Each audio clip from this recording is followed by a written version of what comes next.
twatangiye amasengesho akorwa mu minsi 9 abanziriza umunsi mukuru w'impuhwe z'Imana.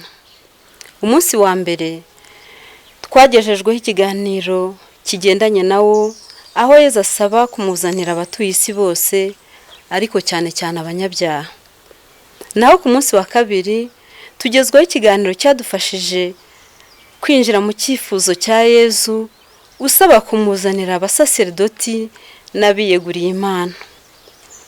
Uyu munsi tugeze ku munsi wa gatatu wa noveni itegura umunsi mukuru w'impuhwe z'Imana, aho Yesu yabwiye mutagatifu Mama Faustina ati, uyu munsi unzanire roho z'indahemuka n'izikunda gusenga, maze uzinyuze mu nyanja y'impuhwe zanjye.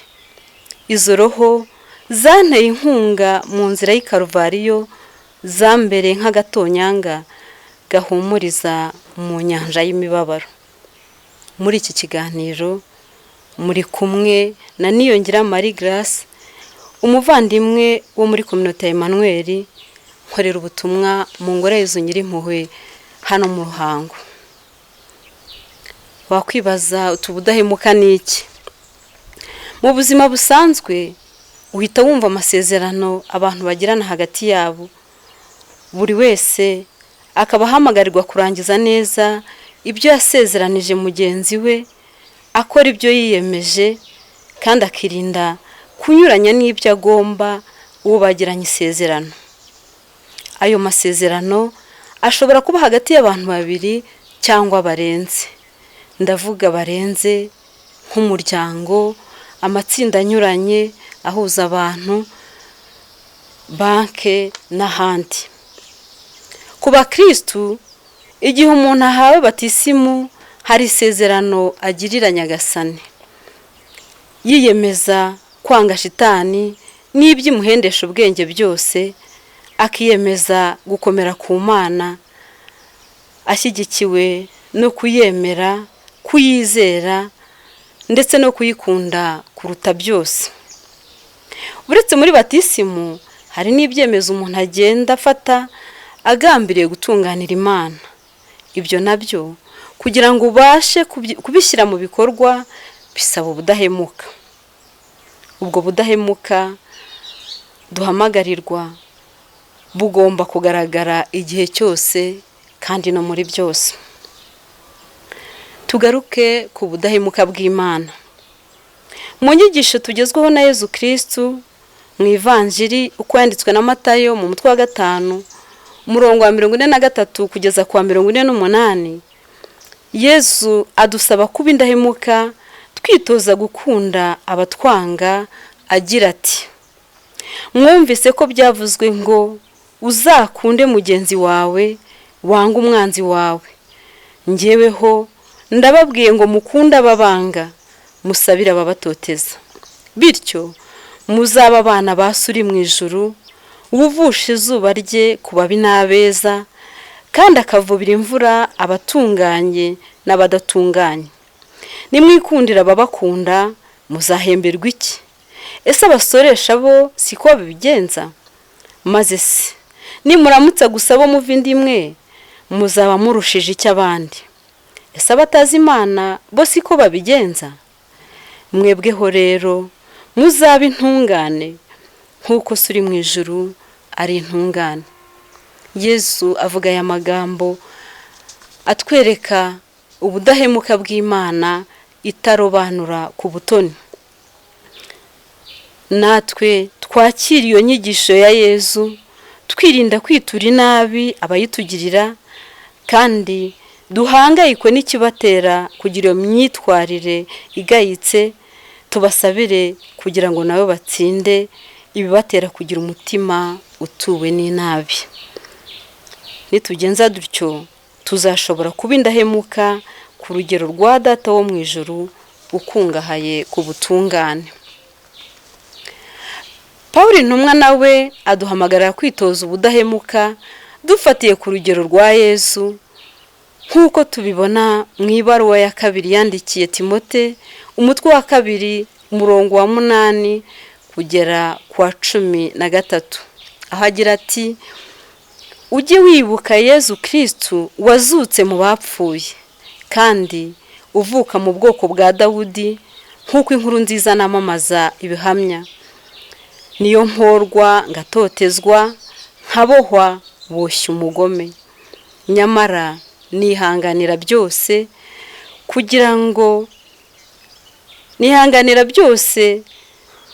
mbigirira ab'Imana yatoye kugira ngo babone umukiro uba muri Kristo Yezu, babone n'ikuzo rizahoraho iteka.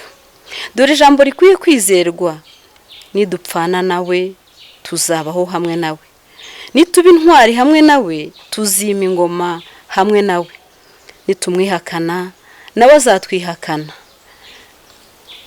nituramuka tubaye abahemu we azaguma kuba indahemuka kuko adashobora kwivuguruza.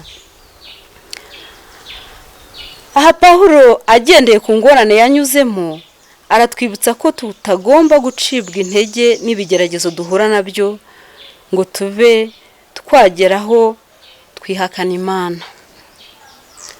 Tugira ubutwari bwo gukomera ku Mana, kabone naho ibigeragezo n'ibigambire kuducogoza bitabuze, dutsinde kwivuguruza ku byemezo byiza twafashe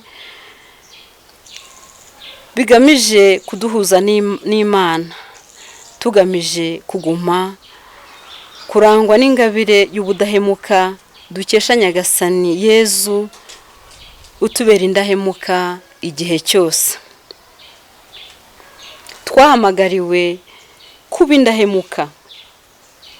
Ni ngombwa ko ubudahemuka buturanga mu buzima bwacu bwa buri munsi, haba mu mubano wacu n'Imana ndetse n'abandi. Mu mubano wacu n'Imana nkitoza gukomera ku masezerano nagiranye n'Imana, haba ayo ngirira mu ruhame cyangwa se n'abandi njyenyine. Naho mu mubano wanjye n'abandi ni byiza kwibaza uko ndangiza amasezerano nagiranye nabo. Ese ndangiza neza inshingano zanjye neza nk'umugabo cyangwa umugore mu rugo nubatse? Aho sijye uca inyuma umugabo cyangwa umugore nashatse? Ese nkoresha neza igihe mfite? Ese simpangana nkaba ari jye uvunisha abandi mu byo mpuriraho nabo? Ese sinaba mpimana? Ese sinikubira imitungo igeneye abandi? Mbabanira nte? Aho sijye uba intandaro y'amakimbirane?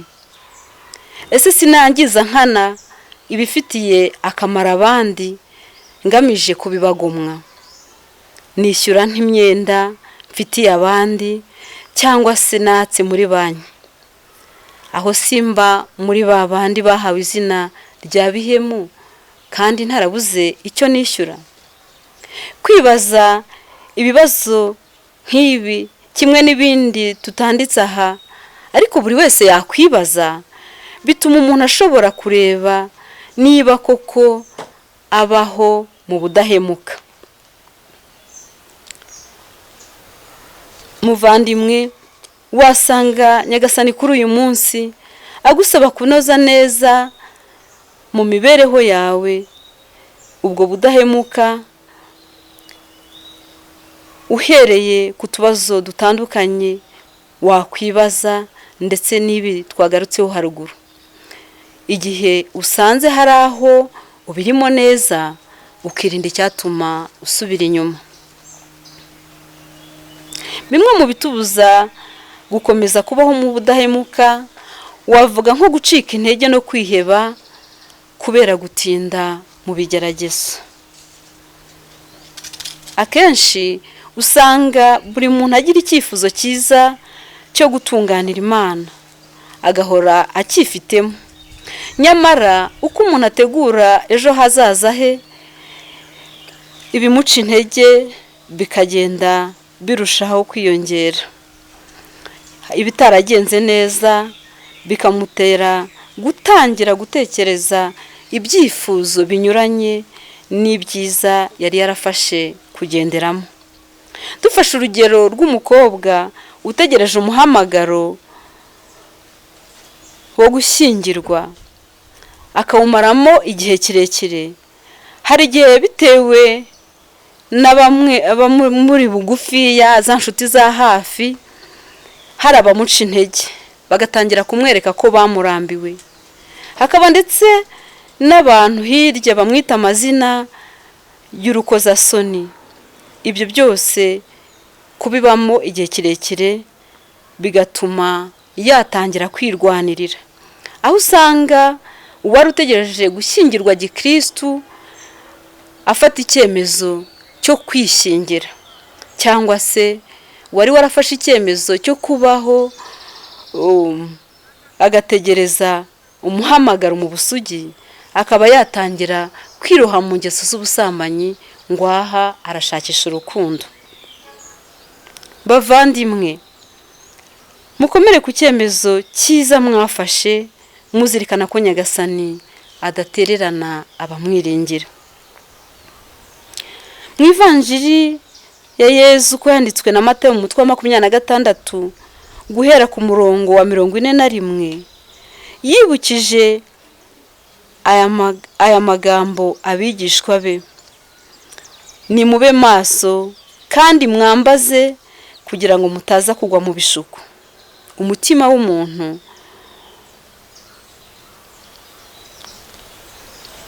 uharanira ibyiza, naho umubiri wo ukagira intege nke.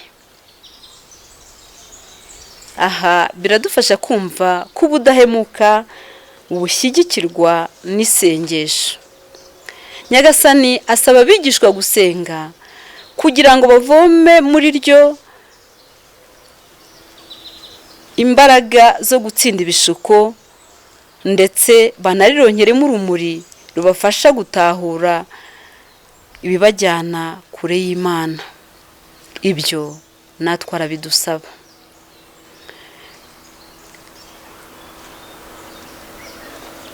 Iyo dusenga kandi uko bikwiye, biturinda kwiheba koko, tukakira imbaraga dukomora mu isengesho zituma tubona igihe cyose ko Imana ituri bugufi, iturwanirira buri munsi, bityo tukumva neza ko dushyigikiwe n'ububasha bwayo. Mu kanyamakuru ka Mama Faustina ku nomero y'1489 tubona ikiganiro Yezu agirana n'umuntu w'intungane, aho umuntu aterura agira ati: Nyagasani kandi mwigisha wanjye, ndifuza kuganira nawe. Yezu akamusubiza agira ati: mwana wanjye nkunda cyane, vuga, kuko buri kanya mba nguteze amatwi, mba ngutegereje buri gihe. Birakwiye ko igihe dusenga tudakwiye kugira icyo dukinga Imana, tukayikingurira amabanga yo mu mutima wacu, tukiyereka Imana uko turi kandi mukuri, dore ko inatuzi neza. Ibi ndabivuga kuko hari igihe dushaka impamvu zo guhunga intege nke zacu zidutuye. Igihe kimwe umubyeyi yabonye umwuzukuru we arimo arira, aramubaza ati: mwana wanjye ubaye iki? Urarizwa n'iki? Umwana aramusubiza ati: ni kanaka unkubise. Umukecuru yungamo aramubwira ati: agukubitiye iki? Umwana aramubwira ati: yarantumye nanga kugenda. Yahereye kuri icyo gisubizo amuhaye, amubwira ko gusuzugura ari bibi, ndetse aranamuhoza. Akaba mugani uvuga ngo ushaka gukira indwara arayirata. Igihe natwe turi kumwe n'Imana tugomba kwiyereka mu kuri. Mu gihe nyakuru yavugaga iyo nkuru y'uwo mwuzukuru we, yaramushimye agira ati: mukundira ko nta bucakura agira, ntameze nk'ababana ubaza ibibabayeho, aho kugusubiza bagatangira guhisha ikosa ryabo cyangwa kugaragaza uruhare rw'abandi, ariko bo batakwiyeretse ngo ubone aho uhera ubakosora. Natwe ni byiza kubwiza Imana ukuri mu gusenga kwacu, tukabikora dushakisha icyadutera kubaho mu budahemuka igihe cyose, dore ko ntawuhisha uwahishaho. Mu kanyamakuru ka Mama Faustina ku nomero y'166 agira ati, mu isengesho niho nkuru urumuri n'imbaraga by'umutima. Yezu nawe mu ivanjiri ye uko yanditswe na Luka mu mutwe wa 18 umurongo wa mbere kugeza ku wa 8 aca umugani agamije gufasha abantu gusenga iteka batarambirwa, akibutsa ko Imana idashobora kurangarana intore zayo ziyitakambira amanywa nijoro, kandi ko mu butarambirwa bw'isengesho ariho umuntu avana imbaraga zo gutegereza igihe cyose ugutabarwa n'Imana.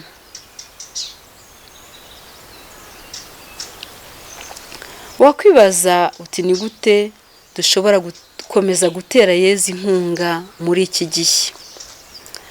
Mu ivanjiri ya Yezu Kristu uko yanditswe na Luka mu mutwe wa 23 umurongo wa 26 kugeza ku wa 31, aho batubwira urugendo Yezu yakoze rw'inzira y'umusaraba, tubona Simoni wamutwaje umusaraba ndetse n'abagore bagendanye nawe barizwa n'ibyariho birimo kumubaho muri icyo gihe.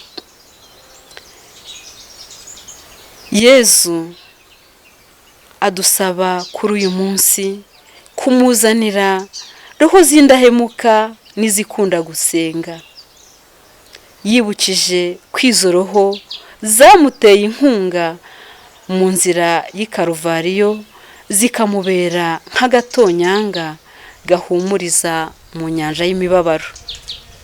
Mu gihe cyacu Yezu aradusaba gufungura amaso tukabona Yezu wigaragaza mu bantu banyuranye.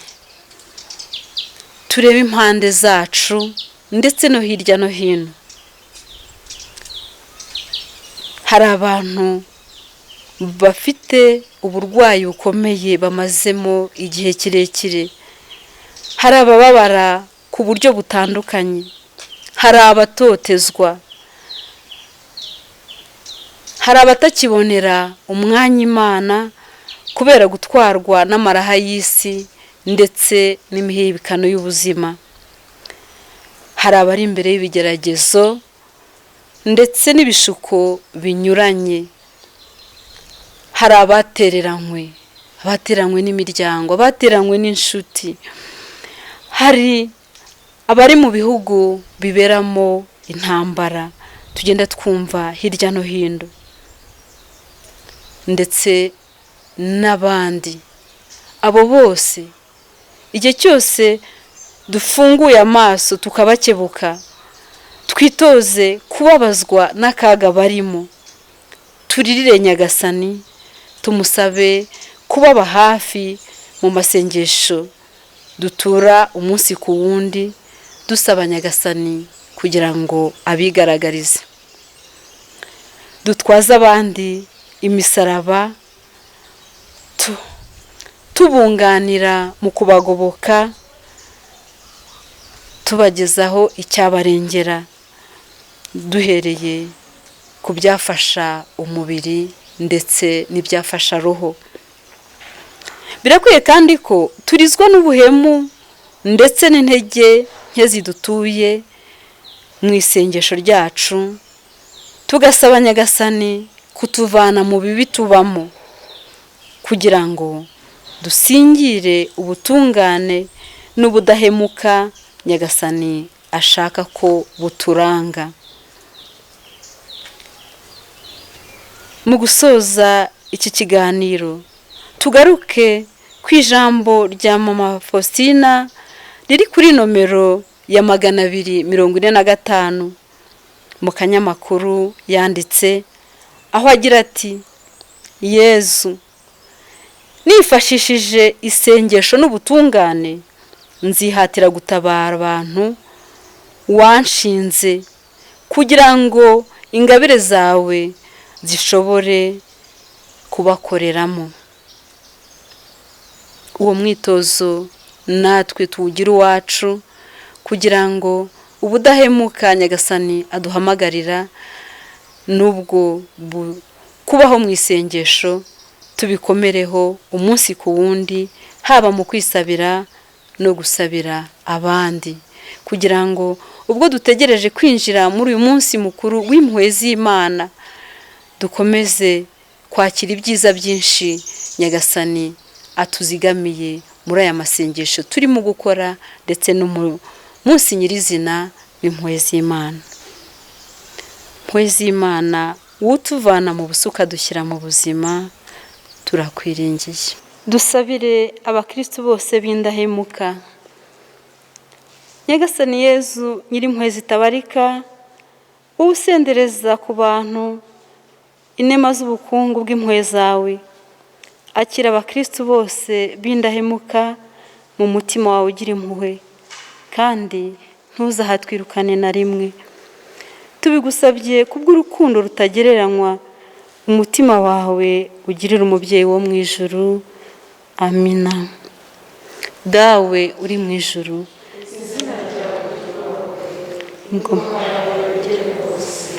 icyo ushaka gikorwe munsi nk'uko gikorwa mu ijuru. Ifunguro dutungura iduhe none, utubabarire ibicumuro byacu nk'uko natwe tubarira abaducumuyeho, ntuduterane mu bitwoshya, ahubwo udukize icyago. Amen. Ndakuramutsa Mariya, wuje ine muhorana n'Imana, wahebuje abagore bose umugisha, na Yezu umwana wabyara asingizwa. Mariya mutagatifu umubyeyi w'Imana, urajya udusabira tw'abanyabyaha kuri ubu n'igihe tuzapfira. Amina. Hubaha Imana Data na Mwana na Roho Mutagatifu, nk'uko bisanzwe iteka, bubahe n'ubu n'iteka ryose. Amina. Dawe Imana ihoraho, reba n'impuhwe roho z'indahemuka zo murage w'umwana wawe, kandi kubw'ububabare bwe ziha umugisha kandi uzirengera iteka ryose. Ntutume urukundo zifite ndetse n'ubukungu bw'ukwemera kwazo gutagatifu bitakara, ahubwo zifatanye n'imitwe y'abamarayika n'abatagatifu kugusingiza iteka ryose. Amina.